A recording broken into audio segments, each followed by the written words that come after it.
नमस्कार मेरे प्रिय विद्यार्थियों, मेरे विद्वान साथियों। मैं आपका दोस्त आशीष शर्मा काव्य क्लासेस के ऑनलाइन मंच पर आप सभी का हार्दिक स्वागत करता हूं। हम दोस्तों पढ़ रहे थे आपके जिला पाली जोधपुर संभाग में। पिछले वीडियो में दोस्तों हमने जोधपुर संभाग की सामान्य विशेषताओं का अध्ययन किया था और पाली जिले की सांस्कृतिक विशेषताओं का अध्ययन किया था।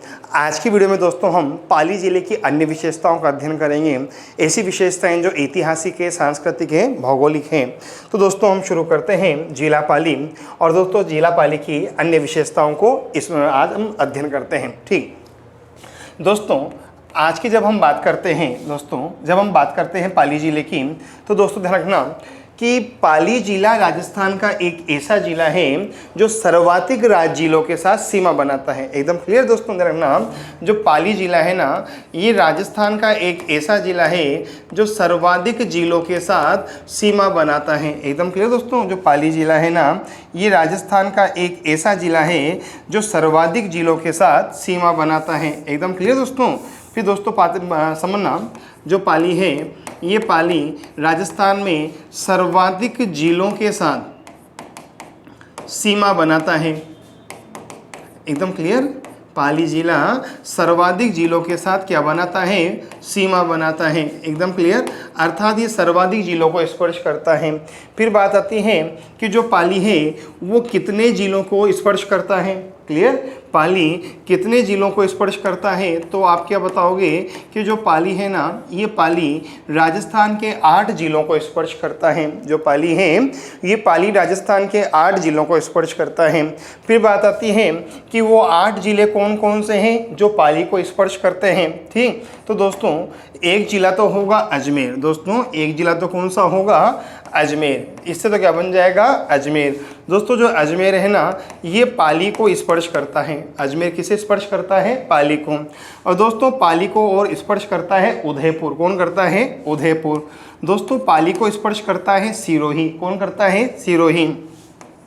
बाड़मेर, जालोर, राजसमंद, नागौर और जोधपुर। एकदम क्लियर दोस्तों, समझना दोस्तों, अजमेर पाली को स्पर्श करता है, उदयपुर पाली को स्पर्श करता है, सिरोही पाली को स्पर्श करता है, बाड़मेर पाली को स्पर्श करता है, जालोर, राजसमंद, नागौर और जोधपुर, ये सभी जिले हैं जो पाली को स्पर्श करते हैं। तो पाली राजस्थान का एक ऐसा जिला है जो राजस्थान के सर्वाधिक जिलों के साथ सीमा बनाता है। ठीक दोस्तों, इससे तो क्या बन जाएगा? अजमेर। क्या बन जाएगा? अजमेर। इससे बन जाएगा उदयपुर। क्या बन जाएगा? उदयपुर। दोस्तों इससे क्या बन जाएगा? सिरोही। ठीक दोस्तों, इससे बन जाएगा बाड़मेर। क्या बन जाएगा दोस्तों? बाड़मेर। दोस्तों इससे बन जाएगा जालोर। क्या बन जाएगा? जालोर। इससे बन जाएगा राजसमंद। एकदम क्लियर दोस्तों।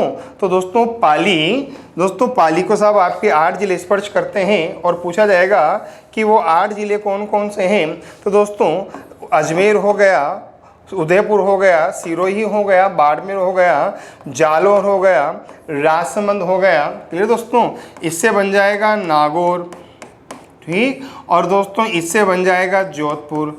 ये सभी पाली जिले को स्पर्श करते हैं और पाली राजस्थान का एक ऐसा जिला है जो सर्वाधिक जिलों के साथ सीमा बनाता है। पाली राजस्थान का एक ऐसा जिला है जो सर्वाधिक जिलों के साथ सीमा बनाता है। और कितने के साथ बनाता है दोस्तों? 8 जिलों के साथ। ए पाली उसी बाजार में ना जा। क्या लिखा हुआ है? ए पाली उसी बाजार में ना जा।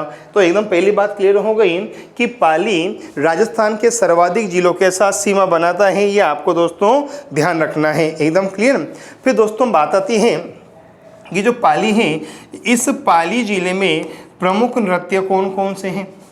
बात आती है कि जो पाली है, इस पाली जिले में प्रमुख नृत्य कौन कौन से हैं। ठीक, तो दोस्तों पाली जिले में 3 नृत्य प्रमुख हैं। एकदम क्लियर दोस्तों, पाली जिले में 3 नृत्य प्रमुख हैं दोस्तों। एक तो है डांडी नृत्य।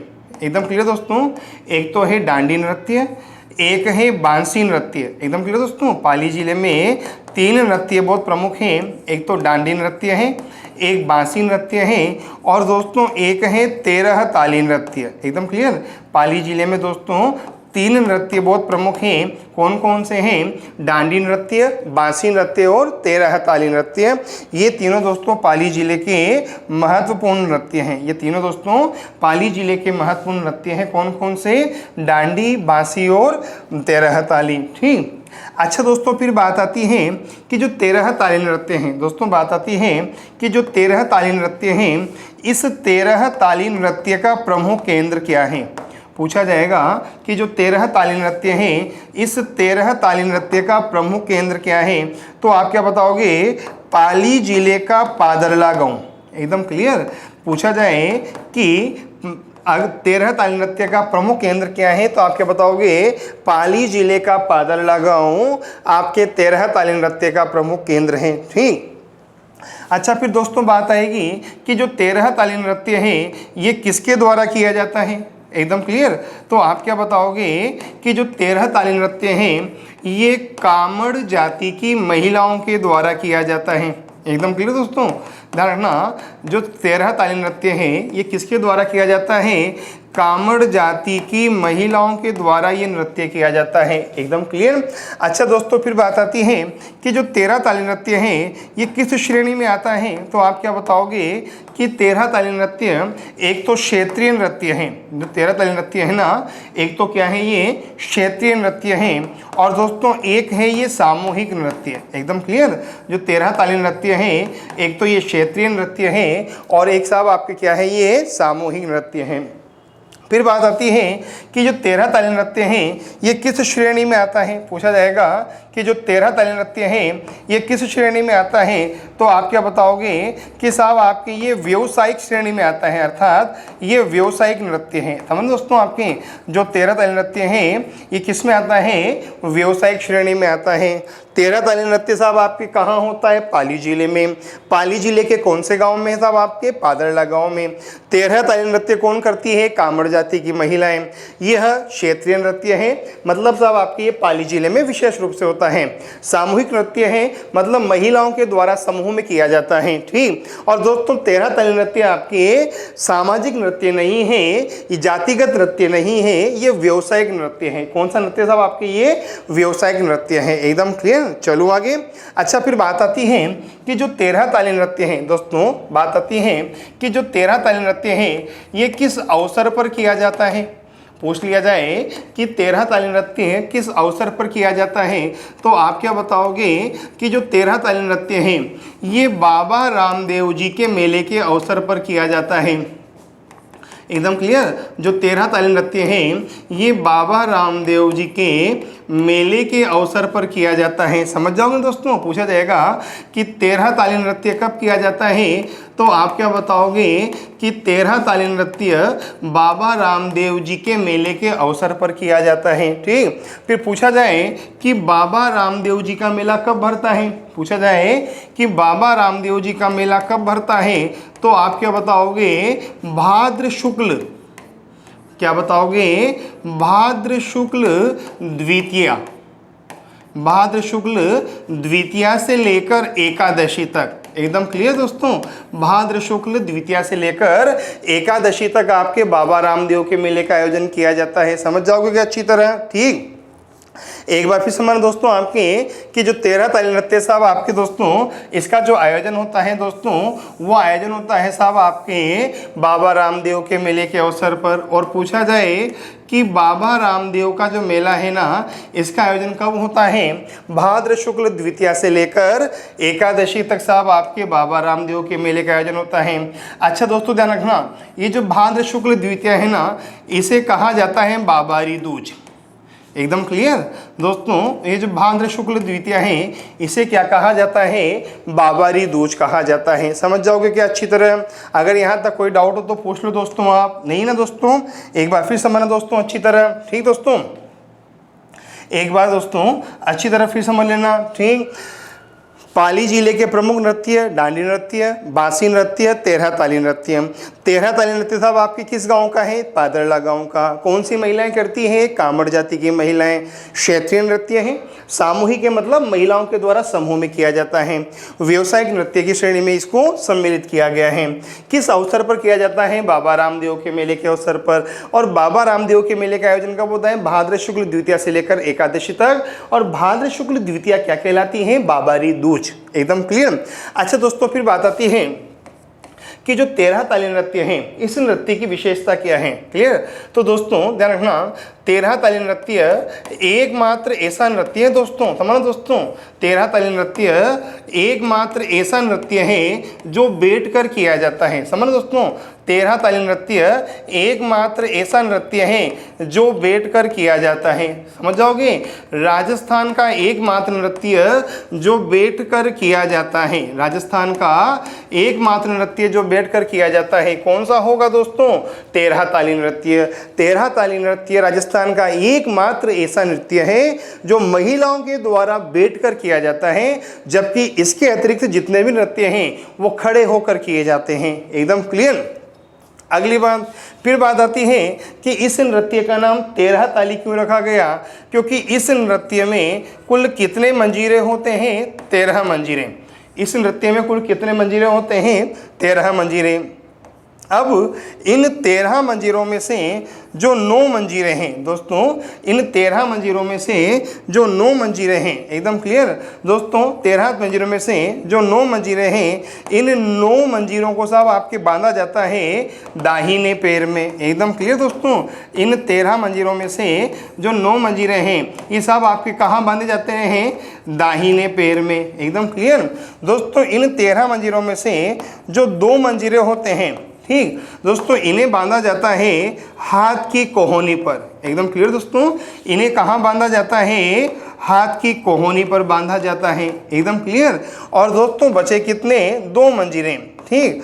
और दोस्तों इन दोस्तों जो 2 मंजीरे होते हैं ना, ये हाथ में होते हैं। एकदम क्लियर, हाँ होते हैं दोस्तों, ये हाथ में होते हैं। और इन 2 मंजीरों से इन 9 और 2 मंजीरों को स्पर्श किया जाता है। इसी का नाम हो गया तेरह ताली नृत्य।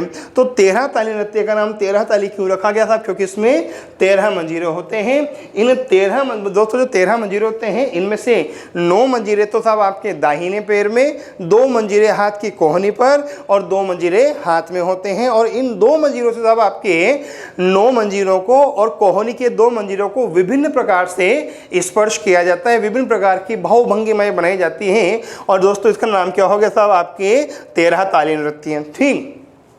अगर दोस्तों ऐसा प्रश्न आ जाए कि निम्न में से नृत्य का वो कौन सा प्रकार है या वो कौन सा नृत्य है जिसमें अनाज पीसना, अनाज कूटना, अनाज छानना, अनाज भीनना, अनाज इकट्ठा करना, ठीक, ऐसी भंगिमाएं बनाई जाती हैं, तो दोस्तों आपका उत्तर क्या होगा? तेरह ताली नृत्य। अर्थात जब ये नृत्य होता है तो साहब आपके नृत्यांगनाएं अनाज पीसना, अनाज कूटना, अनाज छानना, अनाज एकत्रित करना, अनाज को साहब आपके बीनना, ऐसी भंगिमाएं बनाकर नृत्य करती हैं। एकदम क्लियर। तो अगर ऐसा प्रश्न आ जाए तो दोस्तों आपके आंसर लगाओगे कि साहब आपके तेरह ताली नृत्य उसका आंसर होगा। ठीक। अच्छा, फिर बात आती है कि जो तेरह ताली नृत्य है, इस तेरह ताली नृत्य के प्रमुख कलाकार कौन हैं?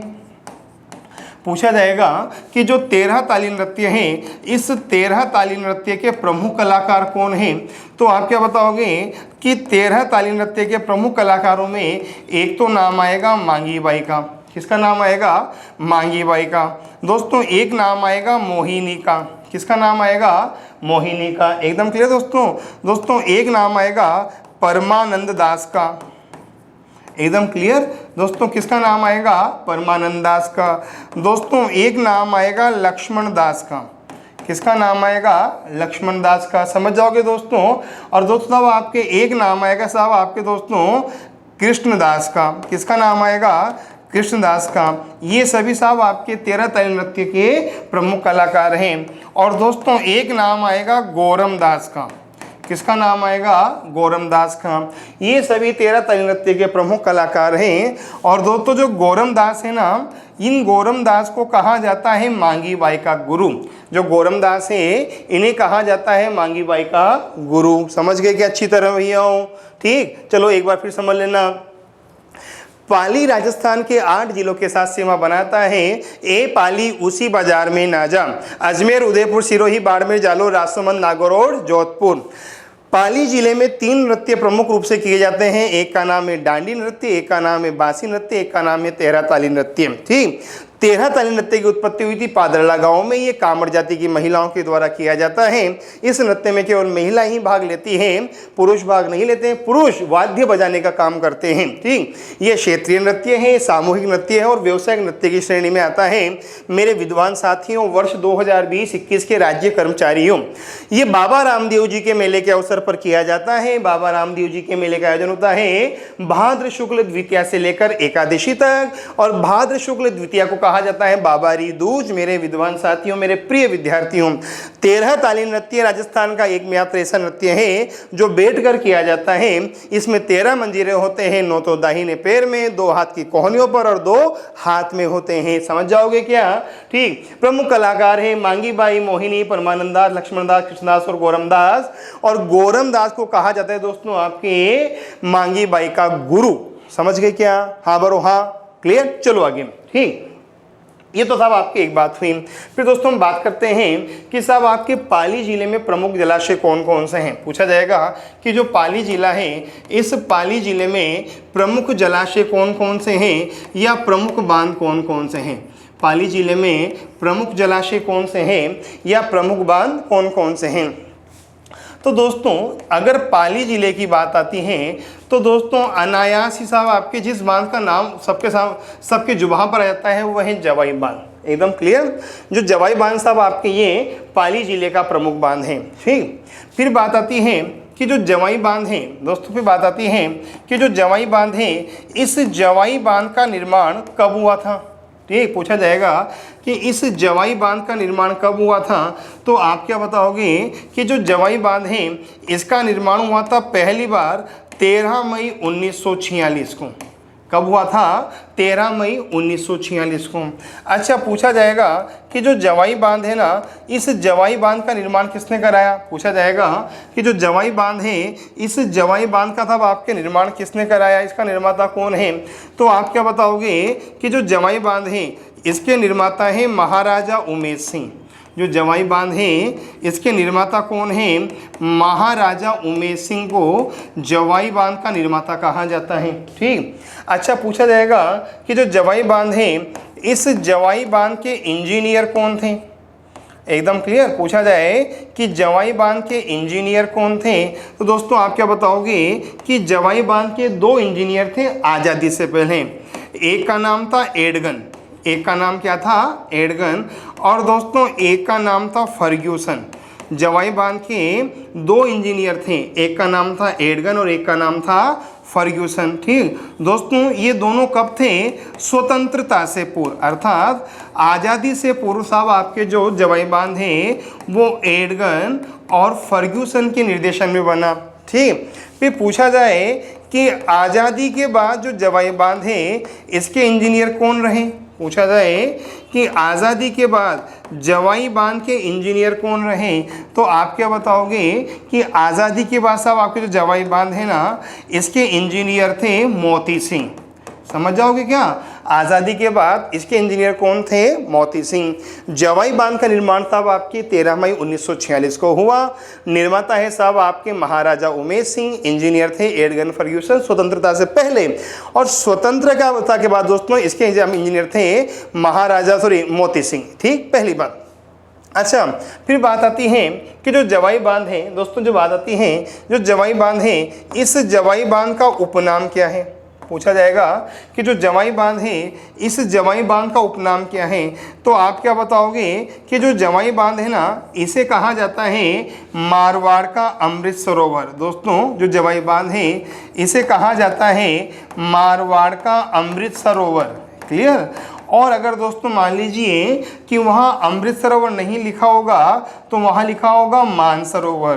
तो दोस्तों इसे मारवाड़ का अमृत सरोवर या फिर मारवाड़ का मानसरोवर कहा जाता है। किसे? जवाई बांध को। एकदम क्लियर। अच्छा, फिर बात आती है कि जवाई बांध की और विशेषता क्या है। तो आप क्या बताओगे कि जो जवाई बांध है ये पश्चिमी राजस्थान का सबसे बड़ा बांध है।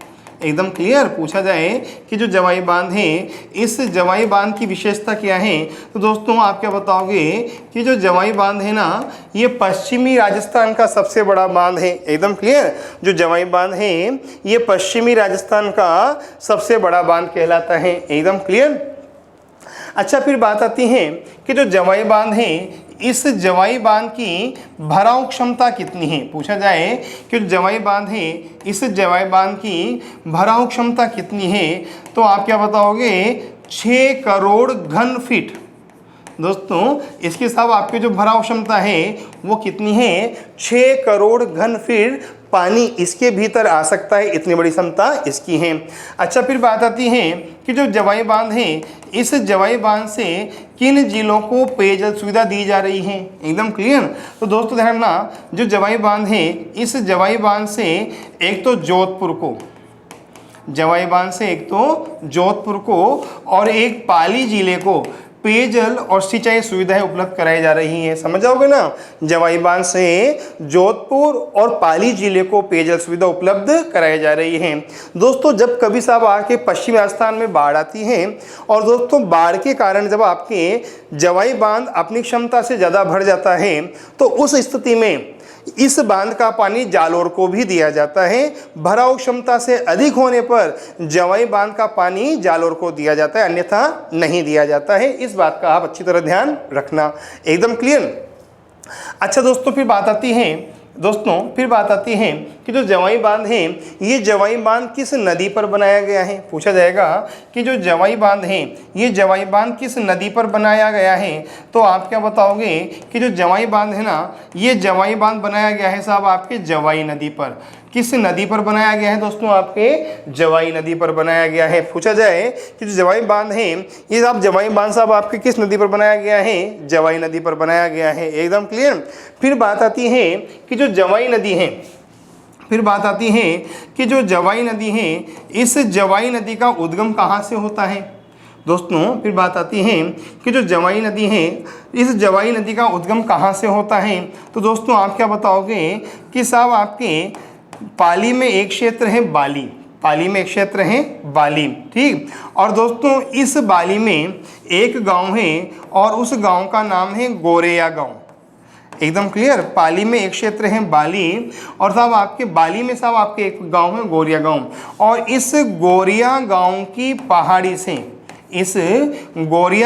पहाड़ी से साहब आपके जवाई नदी का उद्गम होता है। एकदम क्लियर क्या।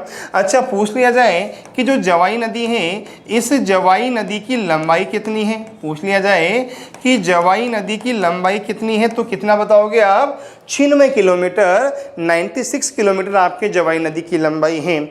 जवाई बांध किस नदी पर बनाया गया है? जवाई नदी पर। जवाई नदी का उद्गम कहाँ से होता है? पाली जिले के बाली में गोरिया गांव की पहाड़ी से होता है। एकदम क्लियर क्या भैया? ठीक। और जवाई नदी की लंबाई कितनी है? 96 किलोमीटर, ठीक। अच्छा दोस्तों, फिर बात आती है कि जो जवाई नदी है ये जवाई नदी किसकी सहायक नदी है? जवाई नदी किसकी सहायक नदी है, तो आप क्या बताओगे कि जो जवाई नदी है ना ये लूणी की सहायक नदी है। एकदम क्लियर। जो जवाई नदी है दोस्तों ये जवाई नदी लूणी की सहायक नदी है। एकदम क्लियर। पूछा जाए कि जवाई नदी तब आपकी किसकी सहायक नदी है? लूणी की। अच्छा, फिर पूछ लिया जाए कि जवाई की सहायक कौन सी है। पूछ लिया जाए कि जवाई की सहायक नदी कौन सी है। पूछ लिया जाए दोस्तों आपसे कि जवाई की सहायक नदी कौन सी है, तो आप क्या बताओगे कि जो जवाई की सहायक नदी है ना दोस्तों उसका नाम है खारी। जो जवाई की सहायक नदी है उसका नाम क्या है? खारी। एकदम क्लियर। फिर बात आती है कि जवाई और खारी कहाँ मिलती हैं। एकदम क्लियर पूछा जाएगा कि जवाई और खारी नदियों का संगम कहाँ होता है। एकदम क्लियर भाई, जवाई की सहायक तो अच्छा, जवाई किसकी सहायक है, लूणी की, और जवाई की सहायक कौन साहब आपके, खारी। एकदम क्लियर। फिर पूछा जाएगा कि साहब आपके जवाई और खारी का साहब संगम कहाँ होता है। तो दोस्तों रखना, जो जवाई और खारी साहब आपके दोस्तों ये दोनों मिलती हैं एक गाँव में, और दोस्तों उस गाँव का नाम है साइला गाँव। क्या नाम है, साइला गांव। एकदम क्लियर। जो जवाई और खारी हैं ये मिलती साहब आपके दोस्तों साहब आपके साइला गांव में मिलती हैं। ठीक। और दोस्तों जब ये दोनों नदियां आपस में मिल जाती हैं ना, उसके बाद दोस्तों इस नदी का नाम हो जाता है सूकड़ी नदी। क्या नाम हो जाता है, सूकड़ी नदी। जब जवाई और खारी आपस में मिलती हैं तो उसके बाद दोस्तों इन दोनों को क्या कहा जाता है, सूकड़ी नदी। समझ जाओगे ना। जब जवाई और खारी आपस में मिलती है तो दोस्तों आपस में मिलने के बाद इसका नाम क्या हो जाता है, सूकड़ी नदी हो जाता है। एकदम क्लियर। कि जवाई खारी नहीं होती है। एकदम क्लियर क्या यहाँ तक। ठीक। चलो एक बार दोस्तों फिर समझना अच्छी तरह। पाली का प्रमुख बांध जवाई बांध कब बनाया गया, 13 मई 1946। निर्माता कौन थे, महाराजा उमेश सिंह। इंजीनियर कौन थे, एडगन और फर्ग्यूसन। स्वतंत्रता से पूर्व दोस्तों ये दोनों थे। आजादी के बाद कौन थे, मोती सिंह। उपनाम क्या है, मारवाड़ का अमृत सरोवर। ठीक। पश्चिमी राजस्थान का सबसे बड़ा बांध है जवाई सागर जवाई बांध। क्षमता कितनी है, 600 करोड़ घन फीट। सुविधा कौन सी है, ऐसा इससे किन जिलों को सुविधा दी जा रही है, जोधपुर और पाली को। ठीक। अच्छा जवाई बांध साहब आपके दोस्तों किस नदी पर है, जवाई नदी पर। जवाई नदी की लंबाई 96 किलोमीटर। उद्गम कहाँ से होता है, पाली जिले के बाली क्षेत्र से। साहब आपके उद्गम कहाँ से होता है, पाली जिले के बाली क्षेत्र से होता है। और बाली क्षेत्र में साहब आपके कौन सा गाँव है, गोरैया गाँव। गोरैया गाँव के साथ पहाड़ी से इसका उद्गम होता है। समझ जाओगे दोस्तों अच्छी तरह। ठीक। अच्छा दोस्तों फिर बात आती है कि जो जवाई बांध है सब आपके दोस्तों, जो जवाई बांध है ये किस नदी पर, लूणी पर। लूणी की सहायक नदी कौन, लूणी की। अच्छा जवाई की सहायक नदी लूणी, और अच्छा जवाई किसकी सहायक नदी है, लूणी की। और जवाई की सहायक नदी खारी। जवाई खारी कहाँ मिलती है, साइला गांव में। और जब दोनों नदियां मिलती हैं तो क्या बन जाती है फिर ये, सूकड़ी नदी। एकदम क्लियर। चलो आगे। ठीक। फिर बात आती है कि साहब आपके, फिर बात आती है दोस्तों कि पाली जिले में और कौन कौन से बांध हैं। फिर बात आती है कि पाली जिले में और कौन कौन से बांध हैं। तो दोस्तों जवाई सागर बांध कहते साहब आपके, यहाँ एक बांध और है और उस बांध का नाम है हेमावास बांध। एकदम क्लियर दोस्तों, यहाँ एक बांध और है और उस बांध का नाम है हेमावास बांध। ठीक दोस्तों साहब आपके यहाँ एक बांध और है और दोस्तों उस बांध का नाम है धरिया सागर बांध। क्या नाम है, धरिया सागर बांध। एकदम क्लियर। और दोस्तों साहब आपके यहाँ एक बांध और है और दोस्तों उसका नाम है सरदार बांध। एकदम क्लियर। सरदार सरोवर बांध या सरदार समंद बांध साहब आपके दोस्तों यहाँ का एक बांध है। एकदम क्लियर। तो यहाँ कुल मिलाकर 4 बांध हो गए। कौन कौन से, हेमावास बांध हो गया। एकदम क्लियर। इसके अलावा धरिया सागर हो गया और दोस्तों साहब इसके अलावा यहाँ सरदार सरोवर बांध हो गया और साहब आपके यहाँ जवाई बांध हो गया। ये पाली जिले के साहब आपके प्रमुख बांध हैं। ठीक। फिर बात आती है कि पाली जिले की प्रमुख झील कौन सी है। बात आती है कि पाली जिले में पाई जाने वाली प्रमुख झील कौन सी है। तो आपके बताओगे कि पाली जिले की जो प्रमुख झील है उसका नाम है चोपड़ा झील। पाली जिले की जो प्रमुख झील है उसका नाम क्या है, चोपड़ा झील। ये सब आपके पाली जिले की प्रमुख झील कहलाती हैं। समझ जाओगे कि अच्छी तरह। एकदम क्लियर यहाँ तक तुम। चलो आगे। अब फिर बात आती है कि जो पाली जिला है इस पाली जिले का प्रमुख उद्योग कौन सा है। ठीक। बात आती है कि जो पाली जिला है इस पाली जिले का प्रमुख उद्योग कौन सा है। ठीक। प्रश्न हो जाए कि पाली जिले में साहब आपके प्रमुख उद्योग कौन सा है। तो दोस्तों एक तो साहब आपके यहाँ सोजत की मेहंदी का उद्योग है साहब आपके। क्लियर दोस्तों। एक तो यहाँ सोजत की मेहंदी साहब आपके बहुत प्रसिद्ध है। ठीक। ये सब आपके यहाँ का बहुत प्रसिद्ध उद्योग है। और दोस्तों सोजत की मेहंदी संपूर्ण राजस्थान ही नहीं, संपूर्ण भारत नहीं, संपूर्ण विश्व में प्रसिद्ध है सोजत की मेहंदी अपने रंग के लिए। ठीक दोस्तों साहब उसके अलावा यहाँ एक उद्योग और है और उसका नाम है सूती वस्त्र उद्योग। एकदम क्लियर दोस्तों। यहाँ एक उद्योग और है और उसका नाम क्या है, सूती वस्त्र उद्योग। ठीक। अच्छा दोस्तों ध्यान रखना, जो सूती वस्त्र उद्योग है दोस्तों, जो सूती वस्त्र उद्योग है ना, ये राजस्थान का दोस्तों ध्यान रखना, जो सूती वस्त्र उद्योग है ये राजस्थान का सबसे प्राचीन, ध्यान रखना दोस्तों, जो साहब आपके सूती वस्त्र उद्योग हैं ये राजस्थान का सबसे प्राचीन और सबसे बड़ा उद्योग है, समझ जाओगे ना। पाली जिले का प्रमुख उद्योग है सूती वस्त्र उद्योग, और सूती वस्त्र उद्योग राजस्थान का सबसे प्राचीन और सबसे बड़ा उद्योग है, समझ जाओगे ना। सबसे प्राचीन भी है और सबसे बड़ा उद्योग कौन सा है दोस्तों, आपके सूती वस्त्र उद्योग है राजस्थान का। ठीक, फिर बात आती है कि पाली जिले में दोस्तों, बात आती है कि पाली जिले में सूती वस्त्र उद्योग का प्रमुख केंद्र कौन सा है, तो आप क्या बताओगे, उमेद मिल्स। समझना दोस्तों, पूछा जाएगा कि पाली जिले में सूती वस्त्र उद्योग का प्रमुख केंद्र कौन सा है, तो आप क्या बताओगे, उमेद मिल्स राजस्थान में पाली जिले में सूती वस्त्र उद्योग का प्रमुख केंद्र है। एकदम क्लियर। चलो दोस्तों आगे। ठीक, अब सब समझना। देखो मैं थोड़ी सी साहब आपकी बातें आपको बता रहा हूँ सूती वस्त्र उद्योग की। क्लियर। हम थोड़ी सी साहब आपकी चर्चा करेंगे सूती वस्त्र पर। ठीक दोस्तों, हम तो साहब थोड़ी साहब चर्चा किस पे करेंगे, सूती वस्त्र पर करेंगे। एकदम क्लियर। अब पहली बात आती है कि राजस्थान की दोस्तों, बात आती है कि राजस्थान की प्रथम दोस्तों, बात आती है कि राजस्थान की प्रथम सूती वस्त्र मिल दोस्तों, बात आती है कि राजस्थान की प्रथम सूती वस्त्र मिल कहाँ स्थापित हुई थी। पूछ लिया जाए कि राजस्थान की प्रथम सूती वस्त्र मिल कहाँ स्थापित हुई थी, तो आप क्या बताओगे कि जो साहब आपके राजस्थान की जो प्रथम सूती वस्त्र मिल है दोस्तों, इसकी स्थापना हुई थी 1889 में। ठीक। अच्छा दोस्तों साहब, आपके पूछा जाए किसने की थी, तो आप क्या बताओगे, दामोदर दास राठी ने की थी। किसने की थी दोस्तों, दामोदर दास राठी ने की थी। ठीक। अच्छा साहब, आपके पूछा जाए किस नाम से की थी, तो आप क्या बताओगे, दी कृष्णा मिल के नाम से की थी। किसके नाम से की थी, दी कृष्णा मिल के नाम से की थी। एकदम क्लियर। ये राजस्थान की पहली सूती वस्त्र मिल है। और पूछा जाए कि जो पहली सूती वस्त्र मिल है ये किसकी स्थापना कहाँ हुई थी, ब्यावर में हुई थी। पूछा जाएगा कि जो तब आपके पहली सूती वस्त्र मिल है इसकी स्थापना कहाँ हुई थी, ब्यावर में हुई थी। एकदम क्लियर। तब कहाँ हुई थी, ब्यावर में हुई थी। समझ जाओगे क्या। तो दोस्तों इसका मतलब राजस्थान के साहब आपकी जो पहली सूती वस्त्र मिल साहब आपके वो अजमेर में लगी थी, ब्यावर में लगी थी। एकदम क्लियर। अच्छा दोस्तों, पूछ लिया जाए कि जो ब्यावर है ना, इस ब्यावर की स्थापना किसने की थी। पूछा जाए कि जो ब्यावर है इस ब्यावर की स्थापना किसने की थी, तो आप क्या बताओगे, डिक्सन ने। पूछा जाए कि ब्यावर की स्थापना किसने की थी, डिक्सन ने की थी। तो राजस्थान की प्रथम सूती वस्त्र मिल दोस्तों कौन सी है, दी कृष्णा मिल्स ब्यावर, और स्थापना की थी 1889 में दामोदर दास राठी ने। ठीक, पहली बात तो ये हुई दोस्तों। फिर दूसरी बात आती है कि राजस्थान में दोस्तों, बात आती है कि राजस्थान में सर्वाधिक सूती वस्त्र मिल कहाँ है। पूछा जाएगा राजस्थान में सर्वाधिक सूती वस्त्र मिल कहाँ है।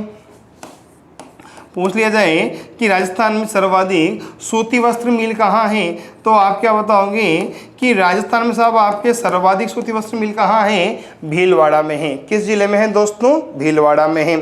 ठीक। अच्छा दोस्तों, अगली बात। ठीक, समझ दोस्तों, पूछा जाए कि पूंजीगत निवेश के आधार पर, पूछा जाए कि पूंजीगत निवेश के आधार पर, पूंजीगत निवेश के आधार पर। ठीक दोस्तों, ये कभी दोस्तों ये जो प्रश्न लिख रहा हूँ ना, ये RS 2011 का प्रश्न है। पूंजीगत निवेश के आधार पर दोस्तों सबसे बड़ी मिल कौन सी है, पूंजीगत निवेश के आधार पर सबसे बड़ी मिल कौन सी है। ठीक, तो आप क्या बताओगे कि पूंजीगत निवेश के आधार पर जो सबसे बड़ी मिल है वो है उमेद मिल। कौन सी है, उमेद मिल्स। और उमेद मिल सब आपके कहाँ है, पाली में। ठीक, पहली बात तो अगर दोस्तों ये पूछ लिया जाए कि कार्यकारी दोस्तों पूछ लिया जाए कि कार्यकारी क्षमता के आधार पर, कार्यकारी क्षमता के आधार पर सबसे बड़ी मिल कौन सी है, कार्यकारी क्षमता के आधार पर सबसे बड़ी सूती वस्त्र मिल कौन सी है। ठीक, तो दोस्तों फिर आप क्या बताओगे, दी कृष्णा मिल्स। कौन सी है दोस्तों, दी कृष्णा मिल। और दोस्तों जो कृष्णा मिल्स कहाँ है आपके दोस्तों, पाली दोस्तों ब्यावर में है। ठीक। अच्छा दोस्तों, पूछ लिया जाए कि वर्तमान में राजस्थान में सार्वजनिक क्षेत्र की कितने मिलें हैं। पूछा जाए कि वर्तमान राजस्थान में सार्वजनिक क्षेत्र में, सार्वजनिक क्षेत्र में कितनी मील काम कर रही हैं? तो आप क्या बताओगे कि वर्तमान में राजस्थान में सार्वजनिक क्षेत्र में कितनी मील काम कर रही है? 3 मील। एकदम क्लियर। इन 3 में से दोस्तों 2 मील तो है ब्यावर में। इन 3 में से अब आपके जो 2 मील है ना वो तो कहाँ है? ब्यावर में। ठीक। और दोस्तों जो 1 मील है ना वो दोस्तों साहब आपके 2 तो होगी ब्यावर में, और दोस्तों जो 1 मील है वो है आपके विजयनगर भीलवाड़ा में। एक तो कहाँ है दोस्तों आपके? 2 तो है ब्यावर में और 1 कहाँ है? विजयनगर भीलवाड़ा में। समझ जाओगे कि अच्छी तरह। ठीक। राजस्थान की प्रथम सूती वस्त्र मिल 1889 में बनी। एकदम क्लियर दोस्तों। कहाँ बनी? ब्यावर में। किसने बनाई? दामोदर दास राठी ने। किस नाम से? द कृष्णा मिल के नाम से। ब्यावर की स्थापना किसने करी थी? डिक्सन ने। राजस्थान में सूती वस्त्र मिल का, अच्छा दोस्तों, राजस्थान में सर्वाधिक सूती वस्त्र मिल, दोस्तों राजस्थान में सर्वाधिक सूती वस्त्र मिल साहब आपके कहाँ होगी? भीलवाड़ा में। समझ जाओ ना, राजस्थान में सर्वाधिक सूती वस्त्र मिल कहाँ है? भीलवाड़ा में। पूंजीगत निवेश के आधार पर सबसे बड़ी मिल है उमेद मिल। तो कार्यकारी श्रमिकों की क्षमता के आधार पर सबसे बड़ी मिल है कृष्णा मिल। सार्वजनिक क्षेत्र में वर्तमान में कितनी मिल काम कर रही है दोस्तों? 3। 2 तो है ब्यावर में और 1 है दोस्तों कहाँ? विजयनगर में। अच्छा दोस्तों, पूछा जाए कि वर्तमान में राजस्थान में, पूछा जाए कि वर्तमान में राजस्थान में कितनी सूती मिलें हैं? पूछा जाएगा कि वर्तमान साहब राजस्थान में कितनी सूती वस्त्र की मिल है? एकदम क्लियर। पूछा जाए कि वर्तमान साहब राजस्थान में कुल कितनी मिल कार्यरत हैं? तो दोस्तों वर्तमान साहब आपके राजस्थान में 28 सूती वस्त्र मिलें कार्यरत हैं। और सर्वाधिक कहाँ है दोस्तों? आपके भीलवाड़ा जिले में। यहाँ वर्तमान में 28 सूती वस्त्र मिल कार्यरत है। और दोस्तों साहब आपके इन 28 में से, दोस्तों साहब आपके जो 28 है ना, इन 28 में साहब आपके जो 25 मिले हैं यहाँ से साहब आपके सूती वस्त्र का काम किया जाता है। और दोस्तों 3 मिलों में साहब आपके दोस्तों सूती वस्त्र की डिज़ाइन बनाई जाती है। समझ जाओगे ना। तो 28 में सब 25 तो सब आपके जहाँ सूती वस्त्र मिल हैं और 3 है कंपोजिट। कंपोजिट का मतलब होता है कि सूती कपड़े पर डिज़ाइन बनाने का जो काम होता है वो 3 मिलों में होता है। एकदम क्लियर। समझ जाओगे कि दोस्तों अच्छी तरह। चलो एक बार फिर समझ लो दोस्तों। प्रमुख उद्योग सोजत की मेहंदी का उद्योग है और सूती वस्त्र उद्योग है। ठीक। सूती वस्त्र उद्योग दोस्तों राजस्थान का सबसे प्राचीन और सबसे बड़ा उद्योग है। ठीक। और पाली जिले में साहब आपके कौन सी मिल है? उमेद मिल से। पहली बात क्लियर। दूसरी बात, सूती वस्त्र साहब आपके दोस्तों राजस्थान की प्रथम सूती वस्त्र मिल साहब आपके कब बनी थी? 1889 में। किसने बनाई थी? दामोदर दास राठी ने। किस नाम से? दी कृष्णा मिल्स के नाम से। और कहाँ? ब्यावर में। और ब्यावर की स्थापना किसने की थी? डिक्सन ने। राजस्थान में सर्वाधिक सूती वस्त्र मिल कहाँ है? भीलवाड़ा में। पूंजीगत निवेश के आधार पर सबसे बड़ी मिल उमेद मिल। कार्यकारी क्षमता के आधार पर सबसे बड़ी मिल कृष्णा मिल। वर्तमान में राजस्थान में सार्वजनिक क्षेत्र में कितने मिले हैं? 3 में से 2 तो हैं ब्यावर में, 1 है विजयनगर भीलवाड़ा में। और वर्तमान में राजस्थान में कुल कितनी सूती वस्त्र मिले हैं? 28। और इन 28 में दोस्तों आपके दोस्तों 25 में सब आपके सूती वस्त्र का काम होता है। और दोस्तों सब आपके 3 मिलों में सब आपके दोस्तों क्या होता है कि सब सूती वस्त्र पर डिज़ाइन बनाई जाती हैं। एकदम क्लियर है दोस्तों। अगर दोस्तों यहाँ तक कोई डाउट हो तो आप पूछ सकते हैं अच्छी तरह। नहीं है क्या दोस्तों? चलूँ आगे। ठीक। फिर बात आती है कि जो पाली है इस पाली का ऐतिहासिक महत्व क्या है। फिर दोस्तों बात आती है कि जो पाली है इस पाली का ऐतिहासिक महत्व क्या है। ठीक। पूछ लिया जाए कि जो पाली है इस पाली का ऐतिहासिक महत्व क्या है। ठीक। तो दोस्तों देखना, जो पाली है इस पाली का ऐतिहासिक महत्व भी है। अगर दोस्तों पाली जिले के ऐतिहासिक महत्व की बात करें तो दोस्तों सबसे पहले बात आती है जेठारण के युद्ध की। एकदम क्लियर। अगर हम पाली के ऐतिहासिक महत्व की बात करें तो साहब आपके सबसे पहले किसकी बात आती है? जेठारण के युद्ध की। ठीक। दोस्तों साहब आपके जो जेठारण का युद्ध है ना ये पाली में ही हुआ था। कहाँ हुआ था? पाली में ही हुआ था। अच्छा, पूछा जाए कब हुआ था तो 6 जनवरी 1544 को हुआ था। कब हुआ था? 6 जनवरी 1544 को हुआ था। अच्छा, पूछा जाए किस किस के बीच में हुआ था? पूछ लिया जाए कि किस किस के बीच में हुआ था तो आप क्या बताओगे? ये युद्ध हुआ था शेर शाह सूरी और मालदेव राठौड़ के बीच में। एकदम क्लियर दोस्तों। ये युद्ध हुआ था शेरशाह सूरी और मालदेव राठौड़ के बीच में हुआ था, ठीक। और दोस्तों इस युद्ध में मालदेव राठौड़ के 2 सेनापति शहीद हुए थे। एक सेनापति का नाम था जेता, एकदम क्लियर, और एक सेनापति का नाम था कोपा, एकदम क्लियर। एक तो जेता और एक कोपा, ये दोनों शहीद हुए थे। तो जेथारण का युद्ध हुआ था 6 जनवरी 1544 को पाली जिले में, वर्तमान पाली में हुआ था। किसके बीच में हुआ था? शेरशाह सूरी और मालदेव राठौड़।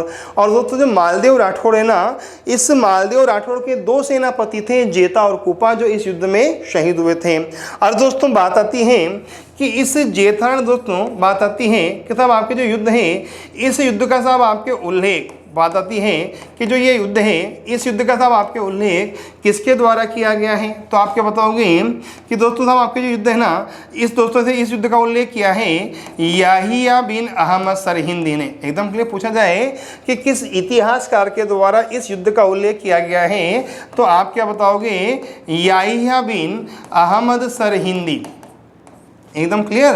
याहिया बिन अहमद सरहिंदी के द्वारा दोस्तों इस युद्ध का उल्लेख किया गया है। और पूछा जाए कि याहिया बिन अहमद सरहिंदी कौन था? शेरशाह सूरी का इतिहासकार। कौन था? शेरशाह सूरी का इतिहासकार। फिर पूछा जाए कि याहिया बिन अहमद सरहिंदी ने किस किताब में इसका उल्लेख किया है, तो आप क्या बताओगे? तारीख ए शेरशाही में। किसमें किया है?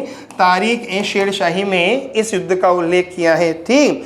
और दोस्तों इसी युद्ध में शेरशाह सूरी ने कहा था कि मुट्ठी भर बाजरे के लिए मैं हिंदुस्तान की बादशाहत खो देता, मुट्ठी भर बाजरे के लिए मैं आज हिंदुस्तान की बादशाहत खो देता है। किसने कहा था? शेरशाह सूरी ने। किस युद्ध में कहा था दोस्तों?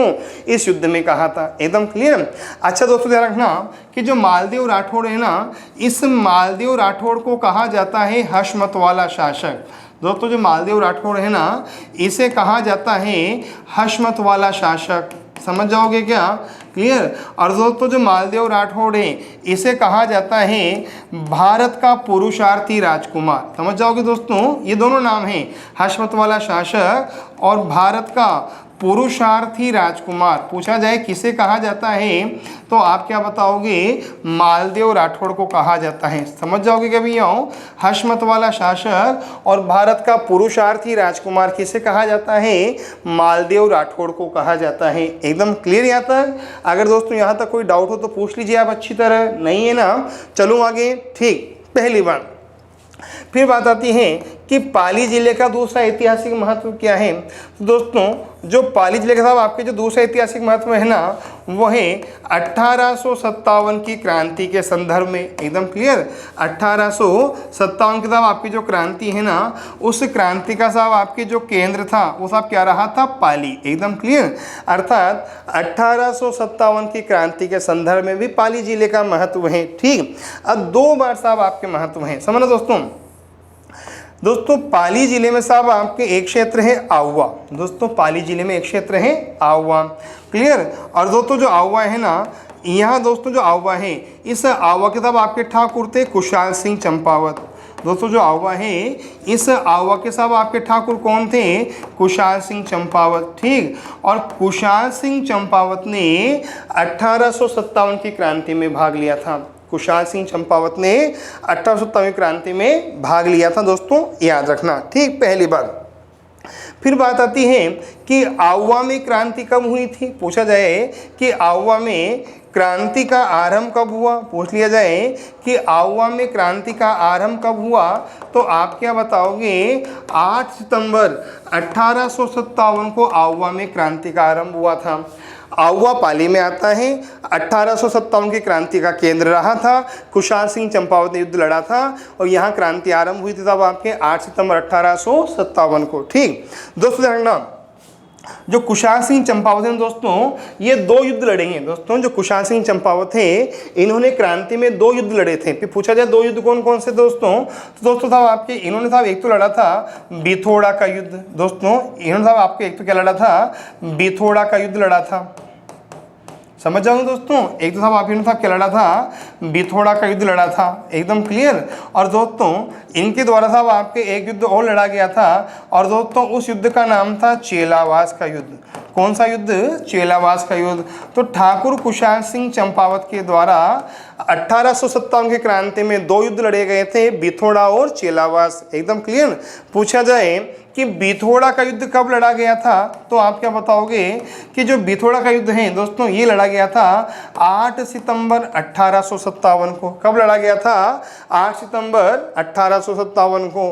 और पूछा जाए कि चेलावास का युद्ध कब लड़ा गया था, तो आप क्या बताओगे कि जो चेलावास का युद्ध है दोस्तों ये लड़ा गया था 18 सितंबर 1857 को, ठीक। और दोस्तों जो चेलावास का युद्ध है ना, इसे कहा जाता है गोरा काला का युद्ध। दोस्तों जो चेलावास का युद्ध है इसे क्या कहा जाता है? गोरा काला का युद्ध। समझ जाओगे क्या भैया, जो चेलावास का युद्ध है साहब इसे क्या कहा जाता है? गोरा काला का युद्ध कहा जाता है। समझ जाओगे क्या अच्छी तरह, क्लियर।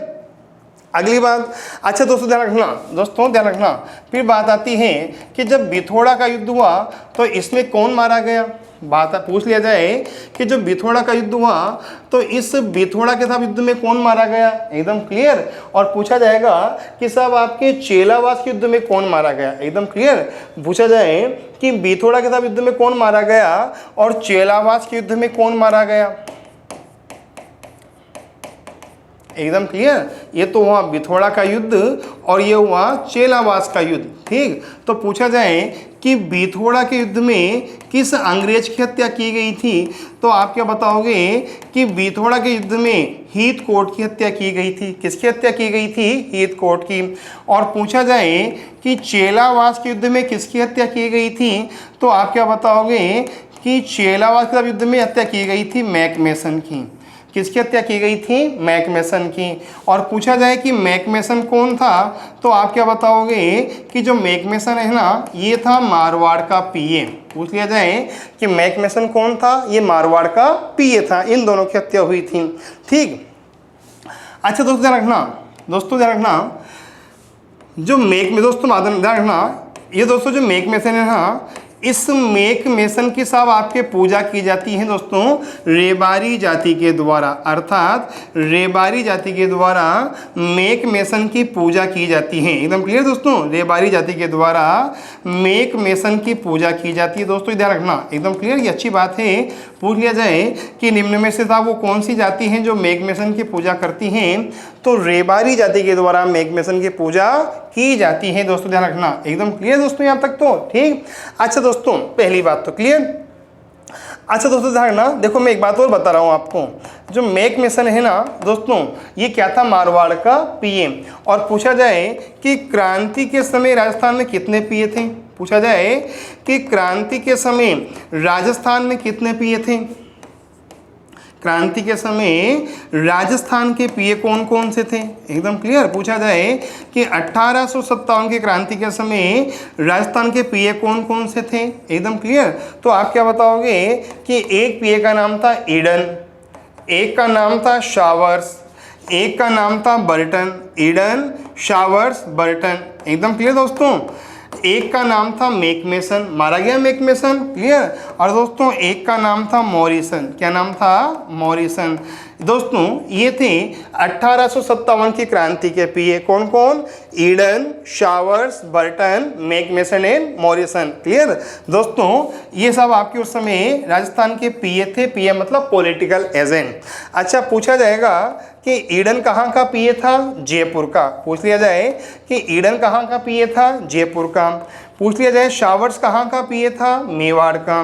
दोस्तों पूछा जाए कि बर्टन कहाँ का पीए था? कोटा का। कहाँ का था? कोटा का। मैकमेसन कहाँ का पीए था? दोस्तों पूछ लिया जाए कि मैकमेसन कहाँ का पीए था, तो आप क्या बताओगे? मारवाड़ का, क्लियर। और पूछा जाए कि मॉरिसन कहाँ का पीए था? भरतपुर का। पूछा जाए कि मॉरिसन कहाँ का पीए था, तो आप क्या बताओगे? भरतपुर का, एकदम क्लियर दोस्तों। ये थोड़ा सा मैंने बता दिया आपको कि क्रांति के समय साहब आपके 5 पीए थे, 5 में से एक था मैकमेसन जो कि मारा गया था, एकदम क्लियर, चेलावास के युद्ध में। क्रांति के समय राजस्थान में कुल मिलाकर 5 पीए थे। ईशा बस में मारी गई, कौन मारी गई? ईशा बस में मारी गई। और जब में कोल करूँ माँ भड़कती हैं, जब मैं कोल करूँ माँ भड़कती हैं। ईडन जयपुर का पिए, शावर्स मेवाड़ का पिए, बर्टन कोटा का पिए, मैकमेसन मारवाड़ का पिए और मॉरिसन भरतपुर का पिए।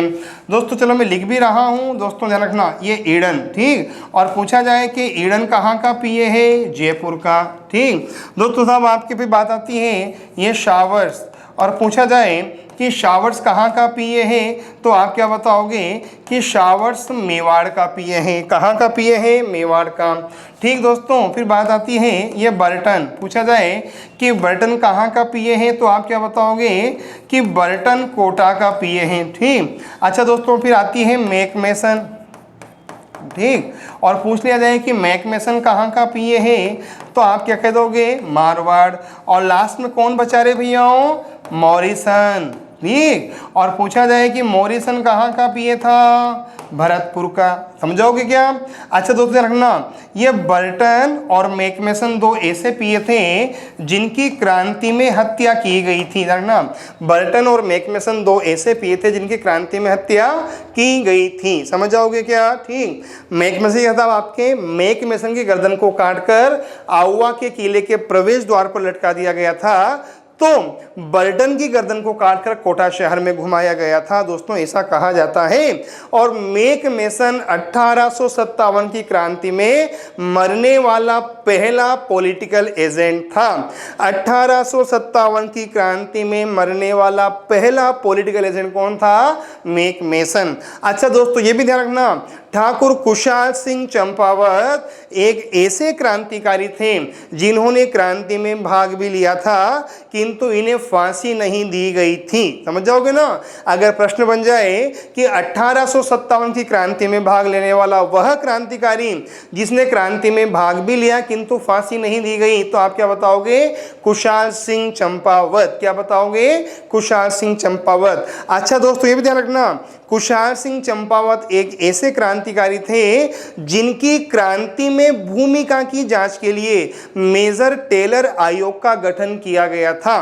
कुशाल सिंह चंपावत एक ऐसे क्रांतिकारी थे जिनकी क्रांति की भूमिका में जांच के लिए दोस्तों मेजर टेलर आयोग का गठन किया गया था। और कुशाल सिंह चंपावत एक ऐसे क्रांतिकारी थे जिन्होंने क्रांति में भाग भी लिया और इन्हें जेल भी हुई, लेकिन यह निर्दोष करार देते हुए जेल से मुक्त कर दिए गए थे कुशाल सिंह चंपावत। समझ जाओगे क्या दोस्तों। एक बार फिर समझना दोस्तों, ऐतिहासिक महत्व है पालिका जेठारण के युद्ध के लिए, 1857 क्रांति के लिए। 1857 साहब आपकी जो क्रांति है वो सब आपके आउवा में हुई थी, ठाकुर कुशाल सिंह चंपावत ने की थी। और 8 सितंबर 1857 को हुई थी, बिथोड़ा का युद्ध हुआ था, चेलावास का युद्ध हुआ था। चेलावास युद्ध को कहा जाता है गोरा काला का युद्ध। दोस्तों याद रखना, बिथोड़ा के युद्ध में हीथकोट मारा गया था, तो चेलावास के युद्ध में मैकमेसन मारा गया था। मैकमेसन था मारवाड़ का पीए। और दोस्तों रेबारी जाति के द्वारा साहब आपके इस मैकमेसन की पूजा की जाती है। क्रांति के समय राजस्थान में दोस्तों 5 पीए थे, ईशा बस में मारी गई। और दोस्तों ये थे जब मैं कोल करूं माँ भड़कती हैं, Isha, Eden, Showers, Burton, McMason and Morrison. Eden Jaipur का पीए, शावर्स मेवाड़ का पीए, बर्टन कोटा का, मैकमेसन मारवाड़ का, मॉरिसन भरतपुर का पीए था मेरे विद्वान साथियों। ठीक। अगली बात दोस्तों, अगर दोस्तों हम इसके ऐतिहासिक मत की बात करते हैं तो दोस्तों रखना, पाली में एक क्षेत्र है एरनपुरा। दोस्तों पाली में एक क्षेत्र है एरनपुरा, ठीक। और दोस्तों जो एरनपुरा है ना दोस्तों साहब, आपके इस एरनपुरा में भी 1857 की क्रांति हुई थी। एकदम क्लियर दोस्तों, पाली में एक क्षेत्र है एरनपुरा और साहब आपके यहाँ भी 1857 की क्रांति हुई थी, ठीक। और पूछा जाएगा कि एरनपुरा में 1857 की क्रांति कब हुई थी, तो आप क्या बताओगे, 21 अगस्त 1857 को यहाँ क्रांति हुई थी, ठीक। फिर बात आती है कि जो एरनपुरा है यहाँ के प्रमुख क्रांतिकारी कौन थे, पूछा जाएगा कि यहाँ के प्रमुख क्रांतिकारी कौन थे। दोस्तों यहाँ के साहब आपके जो क्रांतिकारी हैं उनमें एक का नाम था मोती सिंह, ठीक। दोस्तों एक का नाम था शीतल प्रसाद, समझ जाओगे, एक तो मोती सिंह, एक का नाम था शीतल प्रसाद, ठीक। और दोस्तों साहब आपके जो एक क्रांतिकारी हैं उसका नाम था तिलक राम। क्या नाम था? तिलक राम। तो मोती सिंह, शीतल प्रसाद और तिलक राम साहब आपके यहाँ के प्रसिद्ध क्रांतिकारी थे। समझ जाओगे दोस्तों आपके, ठीक। और दोस्तों एक क्रांतिकारी और था साहब आपके यहाँ, और उसका नाम था शिवदयाल। क्या नाम था? शिवदयाल। और दोस्तों इस शिवदयाल के द्वारा 1870 क्रांति में एक नारा दिया गया था, और दोस्तों वो नारा था चलो दिल्ली मारो फिरंगी। क्या नारा था दोस्तों? चलो दिल्ली मारो फिरंगी। दोस्तों ये जो नारा है ना, ये किसने दिया था दोस्तों? शिवदयाल ने। कहाँ दिया था? एरनपुरा छावनी में 1870 क्रांति में। एरनपुरा पाली में आता है, ठीक। और दोस्तों ध्यान रखना कि इन क्रांतिकारियों के द्वारा, दोस्तों इन क्रांतिकारियों के द्वारा सब आपके एक अंग्रेज की हत्या कर दी गई थी। और दोस्तों पूछा जाएगा कि वो अंग्रेज कौन था? अलेक्जेंडर। सब कौन था? अलेक्जेंडर। तो एरनपुरा के क्रांतिकारियों के द्वारा अलेक्जेंडर की हत्या की गई थी। फिर पूछा जाएगा कि अलेक्जेंडर कौन था, तो आप क्या बताओगे कि जो अलेक्जेंडर है ना, ये था एजीजी का पुत्र। दोस्तों पूछा जाएगा कि अलेक्जेंडर कौन था, तो आप क्या बताओगे कि अलेक्जेंडर एजीजी का पुत्र था। एकदम क्लियर। कौन था तब आपके? ये एजीजी का पुत्र। और पूछा जाए एजीजी का मतलब क्या होता है? Agent to governor general. और पूछा जाए कि 1857 की क्रांति के समय राजस्थान का एजीजी कौन था? Patrick Lawrence. 1857 की क्रांति के समय राजस्थान का एजीजी कौन था? पैट्रिक लॉरेंस है। और दोस्तों देखना, जो पैट्रिक लॉरेंस है ना, इस पैट्रिक लॉरेंस का ग्रीष्मकालीन मुख्यालय था आबू और शीतकालीन मुख्यालय था अजमेर। समझ जाओगे दोस्तों, ग्रीष्मकालीन मुख्यालय तो आबू और शीतकालीन मुख्यालय क्या था? अजमेर मेरवाड़ा, ठीक।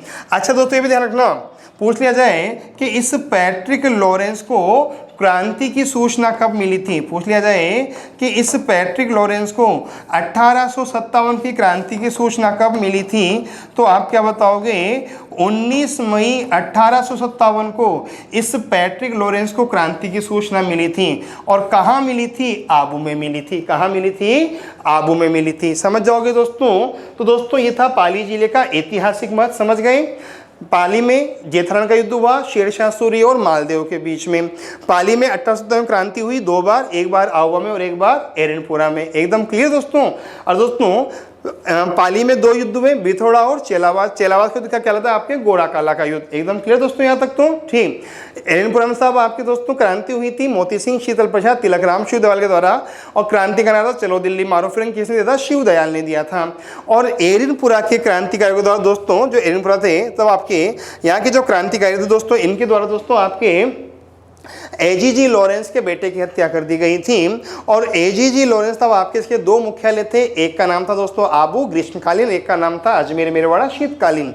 और दोस्तों एजीजी लॉरेंस को क्रांति की सूचना मिली थी 19 मई 1857 को। और दोस्तों कहाँ मिली थी? आबू में मिली थी, ठीक।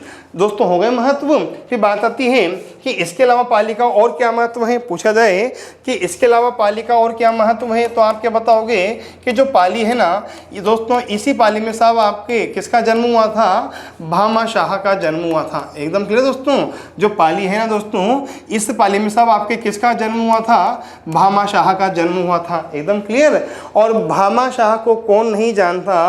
राणा प्रताप के स्वतंत्रता आंदोलन में इन्हीं के द्वारा आर्थिक सहायता प्रदान की गई थी। एकदम क्लियर दोस्तों। ध्यान रखना दोस्तों, ध्यान रखना क्लियर। जो भामाशाह है दोस्तों साहब, ये भामाशाह राणा प्रताप के आर्थिक सहयोगी थे। समझा दोस्तों, जो भामाशाह है ये भामाशाह राणा प्रताप के आर्थिक सहयोगी थे। समझ जाओगे दोस्तों, ठीक। और दोस्तों जो भामाशाह है ना, इन्हें कहा जाता है मेवाड़ का उद्धारक। दोस्तों पूछा जाएगा कि जो भामाशाह है इन्हें क्या कहा जाता है, तो आप क्या बताओगे कि भामाशाह को कहा जाता है मध्यकालीन मेवाड़ का उद्धारक। मध्यकालीन मेवाड़ का जो उद्धारक है साहब आपके, वो किसे कहा जाता है? भामाशाह को। समझ जाओगे, मध्यकालीन मेवाड़ का उद्धारक कौन है? भामाशाह है। एकदम क्लियर। अच्छा दोस्तों ध्यान रखना, ठीक।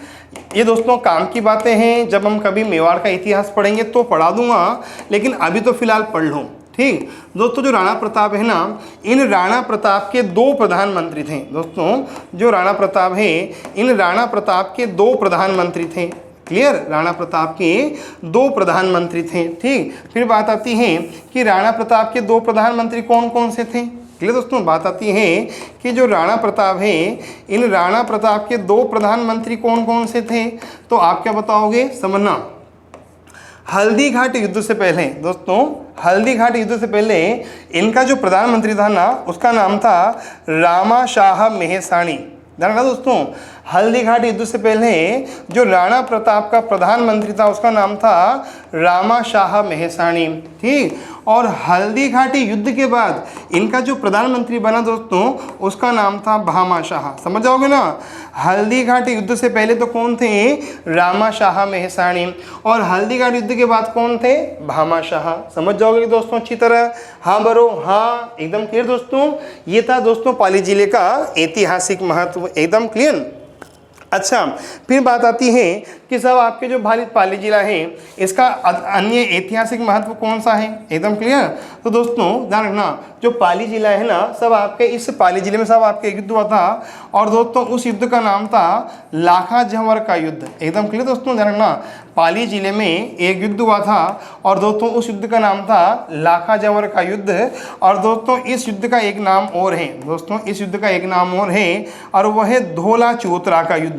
एकदम क्लियर, लाखा जंवर का युद्ध अथवा धोला चौतरा का सब आपके जो युद्ध है ना, सब आपके ये भी कहाँ हुआ था, आपके पाली जिले में। समझ जाओगे दोस्तों। फिर बात आती है कि सब आपके जो लाखा जंवर का युद्ध हुआ और सब आपके यह धोला चौतरा का युद्ध हुआ, ये किस किस के बीच में हुआ, तो दोस्तों ये युद्ध हुआ था आसनाथ और मुस्लिम शासकों के बीच में। एकदम क्लियर, आसनाथ और मुस्लिमों के बीच में साहब आपके युद्ध हुआ था लाखा जंवर, अथवा साहब आपके दोस्तों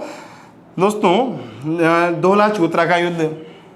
समझ जाओगे अभी यूँ, ठीक दोस्तों, यहाँ तक तो मुस्लिमों के मध्य। ठीक, और पूछा जाए कि आसनाथ के पिता का नाम क्या था, पूछा जाए कि आसनाथ के पिता का नाम क्या था, तो आप क्या बताओगे कि आसनाथ के पिता का नाम था राव सिंहा। क्या नाम था, राव सिंहा। ठीक, और राव सिंहा कौन है, मारवाड़ के राठौड़ वंश के संस्थापक कौन है, राव सिंहा। समझ जाओगे ना, पूछा जाए कि राव सिंहा कौन है, तो आप क्या बताओगे कि जो राव सिंहा हैं ये मारवाड़ के राठौड़ वंश के संस्थापक हैं। समझ जाओगे क्या भैया, हाँ भरो, हाँ डन, चलो आगे, क्लियर यहाँ तक तो। ठीक, अच्छा दोस्तों, फिर बात आती है कि जो पाली जिला है दोस्तों, बात आती है कि जो पाली जिला है, ये पाली जिला साहब आपके और किस काम में अग्रणी है। एकदम क्लियर दोस्तों, पूछा जाए कि जो पाली जिला है, इस पाली जिले की साहब आपकी जनसंख्या कितनी है, पूछ लिया जाए कि पाली जिले की जनसंख्या कितनी है, तो दोस्तों ध्यान रखना कि जो पाली जिला है ना, इस दोस्तों जो पाली जिला है, इस पाली जिले साहब आपकी जो जनसंख्या है ना, वो है दोस्तों साहब आपकी 20,37,573। एकदम क्लियर दोस्तों, पूछ लिया जाए कि जो पाली जिला है, इस पाली जिले की जनसंख्या कितनी है, तो आप क्या बताओगे कि जो पाली जिला है इसकी जनसंख्या है 20,37,573। ये साहब आपके पाली जिले की जनसंख्या है वर्ष 2011 के अनुसार। एकदम क्लियर।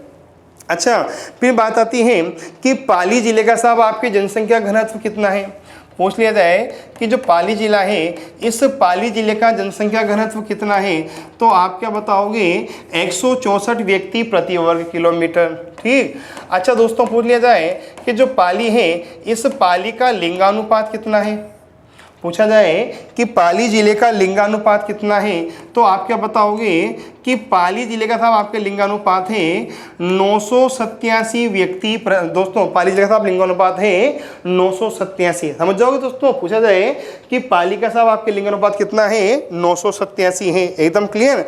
अच्छा, पूछा जाए कि पाली जिले में साक्षरता का प्रतिशत कितना है, पूछ लिया जाए कि पाली जिले में साक्षरता का प्रतिशत कितना है। ठीक, तो आप क्या बताओगे कि पाली जिले में साहब आपकी जो साक्षरता है ना, इसका प्रतिशत है 62.4%। पाली जिले में साक्षरता का प्रतिशत कितना है, 62.4%। ठीक, अच्छा दोस्तों, पूछा जाए कि जो पाली है, इस पाली का क्षेत्रफल कितना है, पूछ लिया जाए दोस्तों कि जो पाली है, इस पाली का दोस्तों क्षेत्रफल कितना है, तो आप क्या बताओगे कि जो पाली जिला है ना, इसका क्षेत्रफल है 12,387 वर्ग किलोमीटर। पूछा जाए कि पाली जिले का क्षेत्रफल कितना है, 12,387 वर्ग किलोमीटर। समझ जाओगे। जनसंख्या कितनी है, 20,37,573। घनत्व कितना है, 164 व्यक्ति प्रति वर्ग किलोमीटर। लिंगानुपात कितना है, 987। साक्षरता 62.4। क्षेत्रफल 12,387 वर्ग किलोमीटर। एकदम क्लियर क्या दोस्तों यहाँ तक। ठीक, फिर बात आती है साहब आपकी जो पाली है, इस पाली का साहब आपके दोस्तों अक्षांश विस्तार कितना है। पूछा जाए कि साहब आपकी जो पाली है, इस पाली का अक्षांश विस्तार कितना है। एकदम क्लियर। ये सब आपके पाली जिले का अक्षांश विस्तार। तो आप क्या बताओगे कि जो पाली है, इसका अक्षांश विस्तार है 24 डिग्री 45 मिनट से लेकर 26 डिग्री 75 मिनट उत्तरी अक्षांश। समझ जाओगे क्या। पूछा जाए कि जो पाली है, इस पाली का साहब आपके अक्षांश विस्तार कितना है, 24 डिग्री 45 मिनट से लेकर 26 डिग्री 75 मिनट उत्तरी अक्षांश तक। एकदम क्लियर। अच्छा, फिर पूछा जाएगा कि पाली जिला है, इस पाली का साहब आपके देशांतरी विस्तार कितना है। तो आप क्या बताओगे कि जो पाली है, इसका साहब आपके देशांतर साहब आपके जो विस्तार है ना, वो पूछ लिया जाए कितना है। तो आप क्या बताओगे, 72 डिग्री 48 मिनट से लेकर 74 डिग्री 20 मिनट। 72 डिग्री 48 मिनट से लेकर 74 डिग्री 20 मिनट पूर्वी देशांतर। एकदम क्लियर, पूर्वी देशांतर। ये पाली जिले का साहब आपके क्या है दोस्तों, आपके देशांतरीय विस्तार है। समझ जाओगे। जनसंख्या 20,37,573। घनत्व 164 व्यक्ति प्रति वर्ग किलोमीटर। लिंगानुपात 987। साक्षरता 62.4। ठीक। अच्छा, क्षेत्रफल 12,37,000 दोस्तों 12,387 वर्ग किलोमीटर। अक्षांश देशांतरीय विस्तार आपको याद रखने हैं। ठीक। अच्छा दोस्तों, देखना, पाली जिला राजस्थान का तीसरा ऐसा जिला है जो लिंगानुपात में तीसरे क्रम पे आता है। क्लियर।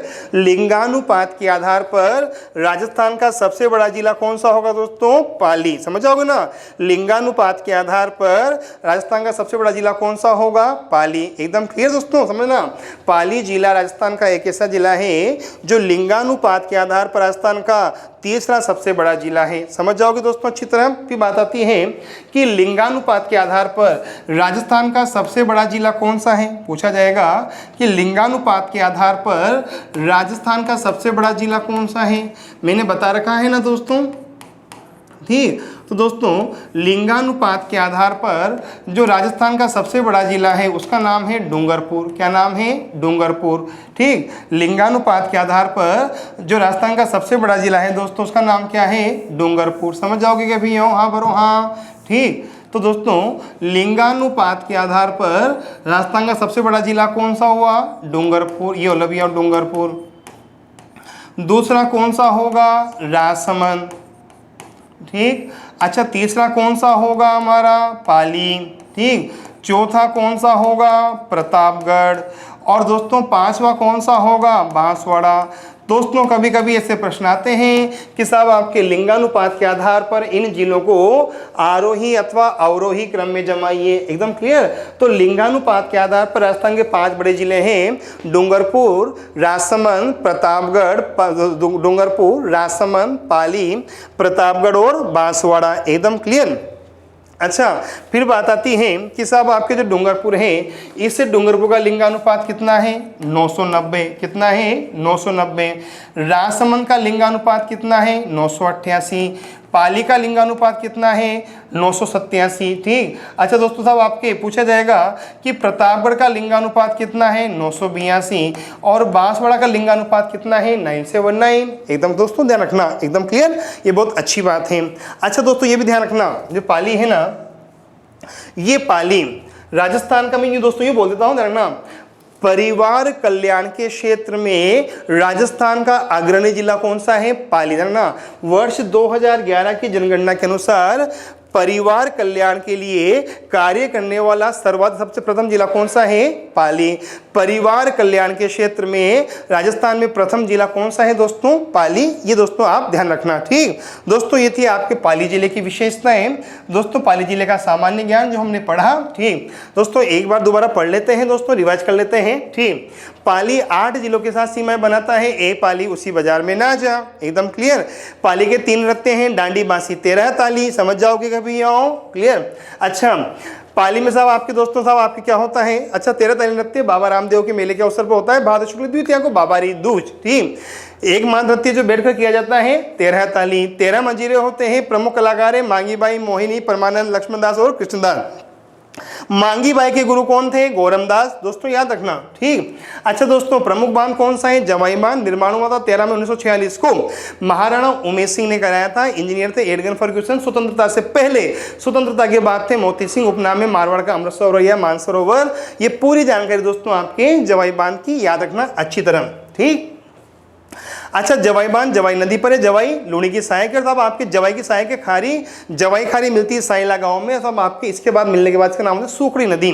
ठीक, और पाली के अन्य बांध हेमाबाद, दरियाबाद, सरदार सरोवर और जवाई बांध। ठीक, झील है चोपड़ा झील। प्रमुख उद्योग है सोजत की मेहंदी और सूती वस्त्र उद्योग। सूती वस्त्र उद्योग के बारे में दोस्तों हम बहुत अच्छी चर्चा कर चुके हैं। सूती वस्त्र उद्योग राजस्थान का सबसे प्राचीन और सबसे बड़ा उद्योग है। प्रथम सूती वस्त्र मिल बनी थी ब्यावर में। दोस्तों हम अच्छी तरह पढ़ चुके हैं, एकदम आप स्क्रीनशॉट ले सकते हैं। ठीक, अगली बात, ऐतिहासिक महत्व। जेठराण का युद्ध हुआ, क्रांति हुई, क्रांति में आवा और एरनपुरा के बारे में हमने चर्चा कर ली है अच्छी तरह। ठीक, अच्छा दोस्तों, इसके अलावा क्रांति के समय 5 पिए थे। ईशा बस में मारी गई, जब मैं कॉल करूँ माँ भड़कती है। दोस्तों ये बात है, आप ध्यान रखना। ठीक, एरनपुरा के साहब आपके क्रांति के बारे में बता चुका हूँ। शिव दयाल थे, मोती सिंह थे, शिव सिंह था आपके, तिलक थे और शीतल प्रसाद थे। चलो दिल्ली मारो फिरंगी का नारा दिया गया था। ठीक दोस्तों, अगली बात। ठीक, यहाँ तक तो भामाशाह का जन्म भी यहाँ हुआ था। भामाशाह के 2 प्रधानमंत्री थे, रामाशाह मेसाणी और भामाशाह। रामाशाह मेसाणी हल्दीघाटी युद्ध से पहले और हल्दीघाटी युद्ध के बाद भामाशाह, इन्हें कहा जाता है मध्यकालीन मेवाड़ का उद्धारक। और मेवाड़ का उद्धारक है दोस्तों हमीर सिसोदिया, एकदम क्लियर। लाखा जमर का युद्ध हुआ था, धौला चौतरा का युद्ध हुआ था दोस्तों, ये ध्यान रखना। ठीक दोस्तों, ये जनसंख्या है, जनसंख्या घनत्व है, लिंगानुपात है। और लिंगानुपात के आधार पर पाली राजस्थान का तीसरा सबसे बड़ा जिला है। पहला है डूंगरपुर, दूसरा है राजसमंद, तीसरा पाली, प्रतापगढ़ और बांसवाड़ा। बहुत इंपॉर्टेंट बात है। और परिवार कल्याण के क्षेत्र में कार्य करने वाला सबसे अग्रणी जिला कौन सा है? पाली। दोस्तों ये थी हमारे पाली जिले की विशेषताएं, पाली जिले का ऐतिहासिक, सांस्कृतिक और भौगोलिक महत्व।